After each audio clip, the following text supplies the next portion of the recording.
पिपहरी वाला और गांव के लोग। बहुत समय पहले एक छोटे से गांव में एक गरीब पिपहरी वाला रहता था। उसका नाम माधव था। वह रोज अपनी पिपहरी बाजार गांव-गांव घूमता और लोगों का मनोरंजन करता।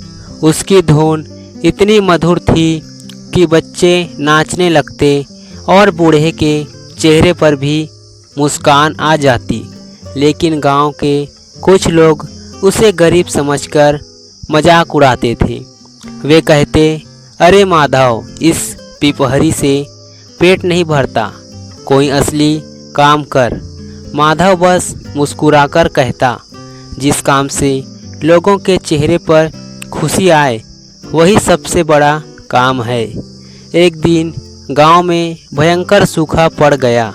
खेत सूख गए, कुएं खाली हो गए और लोगों के चेहरों से हंसी गायब हो गई। गांव में हर तरफ उदासी छा गई।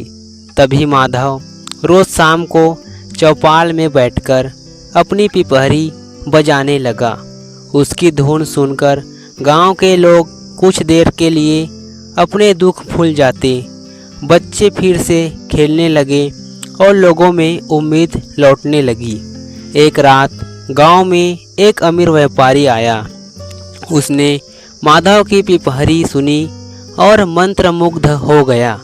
व्यापारी बोला, मैंने शहरों में बड़े बड़े कलाकार देखे, लेकिन इतनी सच्ची धुन कभी नहीं देखी सुनी। उसने माधव को शहर चलकर संगीत सिखाने और बड़ा कलाकार बनाने का प्रस्ताव किया।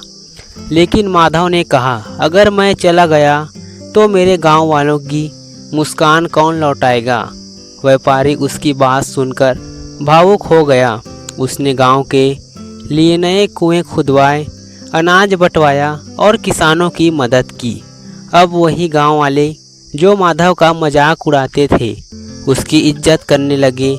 गांव के मुखिया ने कहा, माधव, आज हमें समझ आया कि इंसान की कीमत उसके कपड़ों या पैसों से नहीं बल्कि उसके दिल से होती है। उस दिन के बाद गांव में जब भी कोई दुखी होता, माधव अपनी पिपहरी बजाता और पूरा गांव फिर से खुशियों से गूंज उठता। कहानी से सीख, छोटा काम नहीं होता, छोटी सोच होती है। जो दूसरों के चेहरे पर मुस्कान लाए वही सबसे अमीर इंसान है।